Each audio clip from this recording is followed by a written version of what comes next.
सिंचाई अनुसंधान संस्थान के लिए आज का दिन भावुक कर देने वाला रहा। विभाग के कर्मठ और ईमानदार अधीक्षण अभियंता रमेश चंद्र गुप्ता अपनी लंबी और गौरवशाली सेवाओं के पश्चात आज सेवानिवृत्त हो गए। इस अवसर पर संस्थान परिसर में एक भव्य विदाई समारोह का आयोजन किया गया, जहां विभागीय स्टाफ ने उन्हें ढेरों शुभकामनाओं के साथ विदा किया। समारोह के दौरान विभागीय अधिकारियों और कर्मचारियों ने रमेश चंद्र गुप्ता को फूल मालाओं से लाद दिया। उनकी कर्तव्य निष्ठा के सम्मान में स्टाफ द्वारा उन्हें स्मृति चिन्ह और उपहार भेंट किए गए। विदाई की इस बेला पर विभाग के दिग्गज अधिकारियों ने उनके कार्यकाल की जमकर प्रशंसा की। यहाँ स्टाफ की कमी तो है, हमारा ही नहीं, संस्थान में सभी जगह स्टाफ की कमी है, लेकिन जितने स्टाफ हैं उसको लेकर के टीम भावना से ही काम कराया गया है और आगे भी कराते रहेंगे। जहाँ तक कि मनेरी ये बहादुराबाद है, चाहे अजराई है, जो भी हमारा स्टडी का, जो भी यहाँ टेस्टिंग वेस्टिंग का काम भी है, अभी इसका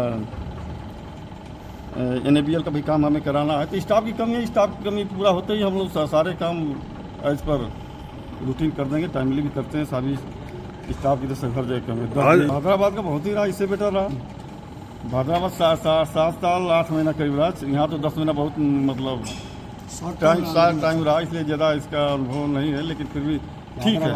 बहादुराबाद तो फार बेटर है। भाई तो यही जेई प्रॉपर की भर्ती हो जाए तो यहाँ इंस्टीट्यूशन और भी आगे बढ़ सकता है। यहाँ कोई आना नहीं चाहता, पोस्टिंग भी वैसी होती है जैसे जो जिसको कहीं कुछ ना हो। एक चीज़ और अच्छा कर रही है, पहले नहीं था लेकिन अब ध्यान है, अब धीरे धीरे काम भी बढ़ा रही है, सरकार ध्यान दे रही है, ऐसा नहीं है। लेकिन फिर भी और भी बेटर करने के लिए ध्यान देने की आवश्यकता है। आपके लिए विभाग के लिए बहुत बढ़िया रहा। हाँ, अनुभव का बहुत बढ़िया रहा, काम भी किया बिना किसी जांच के, बिना इसके अपने दायित्वों का निर्वहन करते हुए आज सेवानिवृत्त हो रहा हूँ। यही हमारे लिए बहुत शुभ है। तो एक एक्स्ट्राऑर्डिनरी अधिकारी है हमारे बीच में। मैं इनके साथ बहादुराबाद में, मैं अधिशासी अभियंता हूँ, बहादुराबाद में 4 साल मुझे हो गए। गुप्ता साहब का जितना सहयोग मिला शायद ही किसी का इतना सहयोग मिलता होगा। बहुत ही बढ़िया, किसी भी समस्या के समाधान के लिए जो अधिकारी जब साथ देता है तो बहुत खुशी होती है कि एक बड़े भाई की तरह, एक गार्जियन की तरह उन्होंने हमारे संस्थान के लिए काम किया। और मैं एक चीज़ और बता देना चाहता हूँ कि एशिया महाद्वीप की अगर हम बात करें तो इस संस्थान के जितने रिसोर्सेस हैं ये पूरे एशिया में, क्योंकि हमारे यहाँ जो स्पॉन्सर आते हैं, कंसल्टेंट आते हैं, वो पूरे वर्ल्ड में घूमते हैं। देवलालीकर सर हैं, CPRS से रिटायर्ड डायरेक्टर, भजंत्री सर भी हैं, वो बताते हैं कि जितनी फैसिलिटी हमारे बहादुराबाद सेंटर में है, मतलब 8 क्यूमेक वाटर जो है हमारा due to gravity continuous 24 hours है। ये पूरे एशिया महाद्वीप में कहीं भी ऐसी वो नहीं है कि जहाँ पे इस तरह की मॉडल स्टडी हो सकती है। ये संस्थान हमारा एशिया महाद्वीप में का नंबर 1 संस्थान है।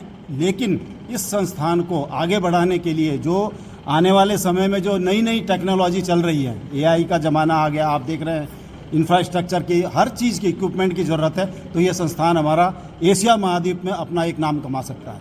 लेकिन कहना सही है, लेकिन आज की डेट में सरकार भी ध्यान दे रही है, हमारे सचिव महोदय भी इसमें ध्यान दे रहे हैं। और इसमें मॉडर्नाइजेशन का एक हमारे जब नए सचिव साहब आए थे, पंत साहब, तो उन्होंने भी एक मीटिंग ली थी, रिव्यू लिया था, और उसमें उन्होंने कहा था कि इस संस्थान को मॉडर्नाइज अपग्रेड करने के लिए क्या क्या करना है, तो वो भी चल रही है प्रक्रिया, सरकार ध्यान दे रही है। बहुत अच्छा टाइम बीता यार, हम लोग एक ही बैचमेट हैं, 96 PSC से आए थे। बाकी बहुत अच्छा समय रहा, 10 महीने ऐसे बीता जैसे पता नहीं चला। और अक्टूबर मेरा रिटायरमेंट भी है। उम्मीद करता हूँ कि सभी लोगों के सहयोग से ये समय भी सही बीत जाएगा। विभाग के संस्थान के में हम लोग का प्रयास है कि ऊंचाइयों की ओर जाए।